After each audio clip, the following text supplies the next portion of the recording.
So ayan, titingnan mo lagi yung mga doon. Then babagal ka pero hindi ka hinto. Ayan, signal ng kanan, up. Ayan, then yan, paglampas sa mirror mo, yan, ikot. Sige, ikot pa. Okay, bagalan mo pa. Yung bagal lang kailangan mo. Yan, tuwid mo. So, perfect. Hindi ka huminto. Very good, no? So, alam mo yung ikot niya yan, ha? Sige, dapat alam mo yan.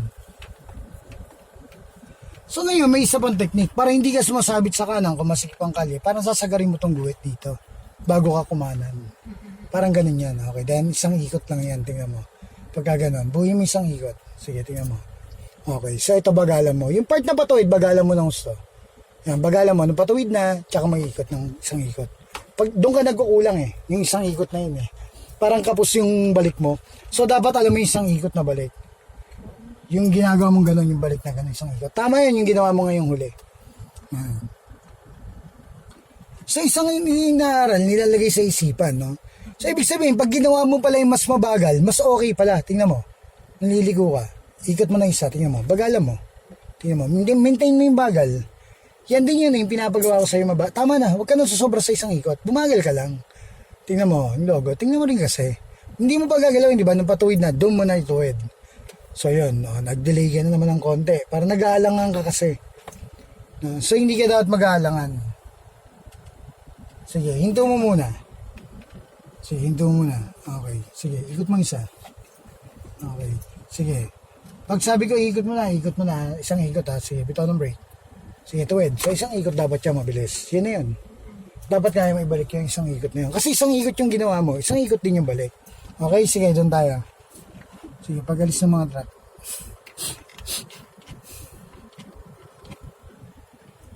Okay. Sige, signal lang kanan. Relax lang dapat pati yung pihit, tuloy-tuloy. Tuloy-tuloy isa, yan, tama na. Mali, lagpas na isa Mali yung tingnan mo yung logo. Wala, lagpas ka So relax lang, kunin mo na relax, ganyan kabagal. Tingnan mo yung logo, titingnan mo rin kasi. Hindi mo tinitingnan, hindi mo sinusulyapan. Segundong tingin lang, hindi mo tititigan. So kailangan makakita mo siya paano mo iniikot. Yung pakiramdam, ilalagay mo rin, kumbaga. Kasi ang driving, sinasa puso to, ikaw na to. Kumbaga, nung hawak mo to manubela, yan, titingin ka ng kaliwa, ganun ka ba maglakad, walang tingin-tingin, yan, ikot mo ng kanan, tingnan mo yung daanan mo. So yan, then, ganyan lang dapat ka-relax yung balik na manubela. Sige, tuloy-tuloy. Yan, makikita mo yan dapat ganun kabagal. Kasi yung pagmamadali, yung biglang pipihit kayo ng ganun, doon mo doon ka madidisgrasya nun nung natataranta ka.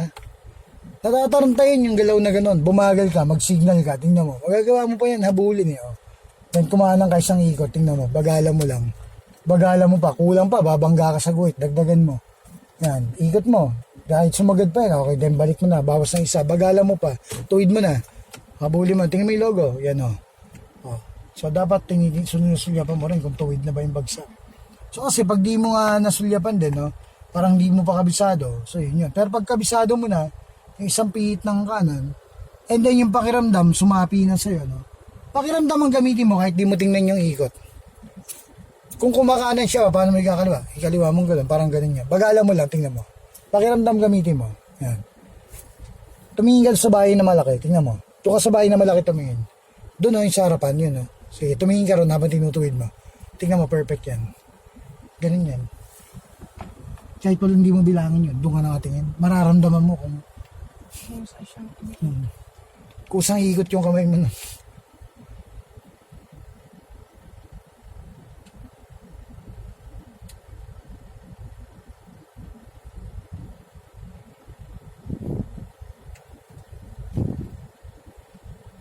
Bagalan mo pa. Mabilis Tumingin ka sa Malacanang. Ayun Nakita mo na ba yung Malacanang? Yung likod ng 20 pesos? Tingnan mo. Nakita mo yung Malacanang? Di ba? Tingnan nyo yung 20 pesos. Tingnan mo yung likod. Ganyan yun. Okay.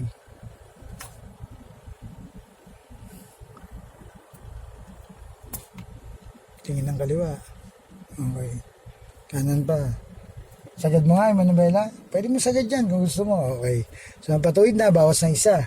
Bawas ng isa. Dahil isa pa. Isa pa. Dapat alam mong dalawang ikot yun nung nasagad mo. So, yun naman yun. Pero yung bagal ang kailangan ko. Yung isang pinakamahirap na liko, pinakamabagal ang kailangan mo. Yan yun. Mas mabagal pa dyan. Yan. Hintayin mo dapat. Sige, liko. Isang ikot. Ang problema kasi, umiikot yung kamay. Minsan, pahinto na. At pag nakaikot naman yung kamay, biglang bitaw na ng brake. Dire-diretso na rin. Walang constant na mabagal. Ang kailangan ko yung bagal eh. Yan, nami-maintain yung bagal. O, diba? O, kaliwa mo. Hindi mo tinuwid eh. O. So, yun yung kaliwa mo. Mararamdaman mo yan. Paano mo ibalik yan? Then, tuwid mo. Tumingin ka sa malayo, mararamdaman mo. Kung paano mag-ikot na manubela. Tsaka relax mo sarili mo. Pag hindi ka kumalma, hindi magiging kalmado galaw mo. Tandaan mo. So, kakalma yung galaw mo kapag ka kumalma ka. Yung isipan mo. So, try mo ngayon yung pinaka-relax. Yung parang wala kang iniisip gano. Yung iikot mo lang ng isa, basta alam mo lang, iniikot mo lang na mabagal. Ganyan kabagal. Then, nakatingin ka lang doon sa bahay. Huwag ka nang gagalaw. Muna. Yan o. Then, binabalik mo ng pinaka-mabagal pa dyan. Mas mabagal pa habang binabalik mo yung manubela. Sige, balik mo. So, yun yun. Ganun. Yan yung maingat na galaw. Yung kaya mong ingatan yung sarili mo nung lumabas ka. Hindi nung lumabas kayo, no? Tatlo na napatay nyo, wasak pa kotse nyo, no? Pati kayo, 50-50 pa sa kalye, di ba? Dahil sa inaabot yung disgrasya. May mga ganong umaabot sa ganon, baka akala mo. No? Driving to, hindi kayo naglalaro dito. Tandaan nyo. Isang pagkakamali nyo rito, walang replay. Sabi nga sa akin ng isa, may parang gusto umaway sa akin. Ang mahal naman ng singil mo. Sabi nga yun. So ngayon, yung mga tinuruan ko, nagsipaggaling na. Yung iba, no? Ikaw kasi takot yung pinagana mo eh. Kaya nagdalawa ka, di ba? Tsaka nag-driving school ka pa. Talaga nervyosa ka. Hindi mo na maalis yun dahil yun yung pagkatao mo. Nakuha mo? So, yun. Pero yung mga gumaling. Ito sasabihin ko sa'yo, pag natuto ka naman. Magkano mag-drop ng isang airport sa inyo? Pag sa inyo galing? 5,000, 5K. Ngayon, nakita mo yung 5K. Yung 5K na yun yung ginastos mo sa pag-aaral mo sa akin. Ngayon, nung magaling ka na mag-drive ate, nakakuha mo naman to. Sa tingin mo ba, hindi mo mababawi? Saglit mo lang bawiin yun. Actually, marami kang maisip na business eh. Diba? Yun lang maiatid mo yung mga anak mo eh. Yun lang, makapunta ka ng SM, malikot mo lahat ng SM eh. Diba? Ang laking achievement sa yun. Yung lalo na yung mga paakyat. Gusto mo yun eh. Diba? Yun yung mga, sana, makapag-SM ako lagi. No? Diba? Doon mo pala ma-enjoy yung buhay mo eh. Diba? Kaya hindi yung mahal yun, no? Yung masingil kayo ng ganun lang, ganitong halaga. No? Pero yung buhay nyo pag nagkamali, magkano binayaran mo no nakasagi ka? 5,000, di ba? Ilang session na sa akin yan, nakadalawa ka na. Di ba? Magaling ka na no natin, yung pangalawa mo. Di ba? Yung una pa nga lang, nakita mo naman eh. Talagang depende na lang talaga kung yung isipan mo, mahina talaga yung loob mo eh. Pagka kinalabang ka ng isipan mo, yung pakiramdam mo, ang tinalo ka, wala eh, di ba? Pero ang ending din naman, no, ganito. Bakit mo pa patatagalin ate, yung kaba? Eh, ang ending, iaalisin mo rin naman. Diba? Ikaw din may problema eh, diba? Kumbaga, ba't umabot ka pa ng ganito katagal, no? Diba? So, ibig sabihin, yung problema, nagbumula sa sarili natin, no? Ibig sabihin, pag sumakay ka rito ng takot ka, ano, galaw mo? Alam nga naman malakas ng loob mo, natural, takot ka rin. Diba? Eh, yung gusto mo na matuto, yung will mo, yun yung sinundod mo. So, inalis mo yung takot, no? So, gagaling ka mag-drive. Sayat sa gusto mo. Inalis mo yung takot, alis mo yung takot na tinutuwid mo yung manubela. Yan o. Huwag mo haluan ng konting kaba. May tutuwid mo. Tama, mali. So, walang ibang tutulong sa sarili mo, hindi ako eh. Pattern mo lang ako eh, guide mo ako eh. Pero ang tutulong sa sarili mo, sino? Sarili mo. Ganun yan. Hindi ibang tao. Bumagal ka para magawa mo. Yan, perfect yan. Beep! May tricycle. Beep, beep! Bagalan mo pa ate. Beep! Yan, ganyan ka ba? Beep! Hoy! Practice yan, no? Nagagalit na, no? Ayan siya. Bakit? Ganito lang, dalawa lang pipiliin mo. Matakot ka, madisgrasya ka, makapatay ka, mamatay ka. Pangalawa, letter B, maasar na lang siya. Ano pipiliin mo? Maasar na lang siya. Untog niya yung ulo niya doon sa tricycle niya. No? Nung bumubusi na siya. So, ganun yun natin. No? Untog mo yung ulo mo sa jeep, o sa kotse mo kung nasar ka doon sa harapan mo. Kung bakit ganun kakahinan driver at masalikuran ka niya. Diba?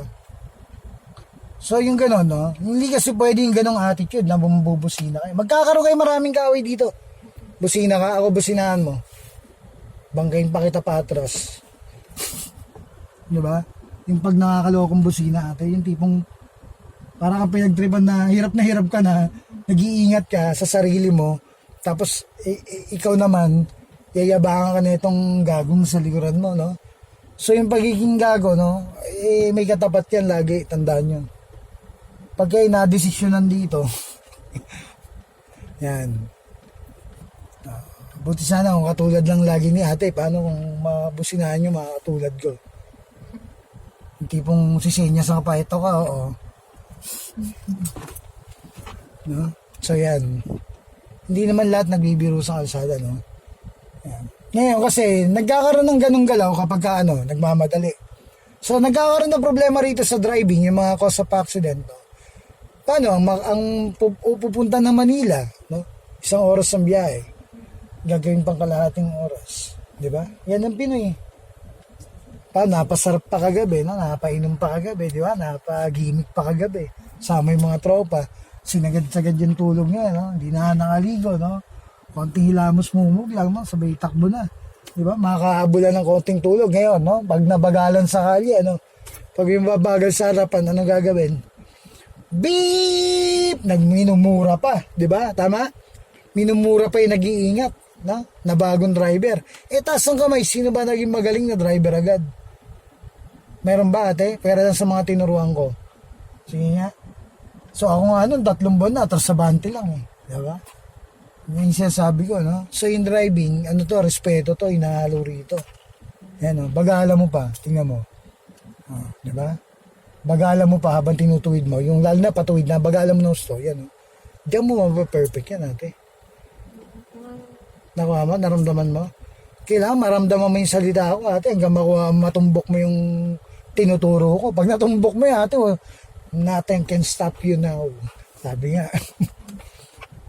No one can stop you now, ate. Gawin mo yung point ng pabagal na, yung patuwid. Yung doon mo gakunin yung pinakamabagal. Yan, kahit magkaligaw-ligaw ka dyan, pero yung patuwid na yan, bumagal ka ng gusto. Tingnan mo.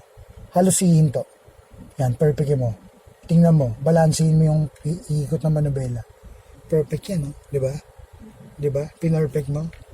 So yun yung galaw na hindi naaagaw at hindi naaawat sa kalye. Pag naramdaman mo yung tinuturo ko na yan. Bubusina kita ulit, ha? Okay, tricycle ako. Yung bumubusina ako nang hindi mo naririnig. Beep! Beep! Beep! Beep! Beep! Beep! Wala nangyari, wala kang narinig doon sa ginawa mong pag-iingat. Ngayon, tsaka mo din ingat. Tingnan mo siya agad. Kasi yan, babagal pa yan. Titingin ba sa'yo dito yan pagdaan ng tricycle eh. Ihiling-iling ba yun eh. Di ba? Ganon-ganon pa yung ulo. No? Talagang gumaganon-ganon pa yung ulo eh. No? Feeling great yung dating. Talagang akala mo napakagaling, di ba? Ayun yun. So, ibig sabihin, wala respeto sa kapwa yun. Attitude yun, no? Yun yung mga literal na bastos na tao na walang pakialam sa kapwa niya. Tandaan mo, no? So, pag nakakita kayo ng driver na nag-iingat, no? Pag ikaw ate, magaling ka na mag-drive, tanda mo lahat yung binigkas ko na yan. No? Maging aral sa yan. No? Dahil pag ikaw, lumikod ka sa isang mabagal na driver, no? May tawag sa'yo dun. Dapat alam mo kung anong tawag sa'yo. Ikaw ang mahina, hindi yung bagong driver na yun. Tama? Ikaw lumilikod sa kanya, di ba? Ibig sabihin, mahina ka. Busina lang gagamitin mo. Iyakin ka, ibig sabihin, ganun lang yun. So, yan ang tunay na galaw. Sige, perfect mo yan. Ang perfect mo dyan, yung time na patuwid ka na. Yan o. Sige, ikot mo pa. Bagala mo na. So, yan o. Yung part na yan ang kailangan mo. Yung halos hihinto, pero hindi kayo hinto, pero naitutuwid mo yung manubela ng perfect. Yan ang pinaka-importante sa lahat. Na pag hindi mo kaya, doon ka babagsak ng Lahat Kasi ng if klase. ever na tatawid ka ng Lahat ng liko. example po yung di ba intersection tapos dito makitid. Like nung papasok tayo ng Paanyana, di ba may poste yun? Di ba makitid na lang? Ito yun, kunyari, ito yung poste. Yan, Dun oh. ang Yung kanto ng gutter na yan, yan. Lampas mo yung mirror mo. Pag lampas na yung mirror mo, sagad mo dalawang ikot. Sige, lumapit ka rito. Sa gutter. Sa gutter, lumapit ka lang. Konti lang. Ikaw naman, ba't ka pipihit yan? Konti lang. Yan. Tuwid mo, lapit ka, ikot ka ron, sa kanan ka. Ito yung sinasabi mo. makitid doon. Yan, ito nga, kunyari, hindi ka ito, ganito kakitid. Ay, lalabitan mo lang yan, yung gutter na yan. Yan, kanan mo ganyan. Huwag kang lalayo sa gutter. Yan yung makitid na kalye. Ngayon, paglampas sa mirror mo dito sa gutter, sasagad mo kanan. Kasi nga, maliit yung kalye, kunyari. Okay. Yan. Then, sagad ng kanan. Mabilis ang kamay, mabagal ang takbo. Yan yun. Okay. Then, bawas ng isa. Bawas ng isa. So, yung isa na yan, pagkapatuwid na. Yan, tsaka mo, ituwid. So, yan yun. Yan. Hindi ka lumalayo dito sa kanan. Yun yung pag makikitid yung kalye. Okay. So, ganito. Hindi lang yan natin, no? So, ito na. So, tumabi ka ron. Sige, punta ka ron.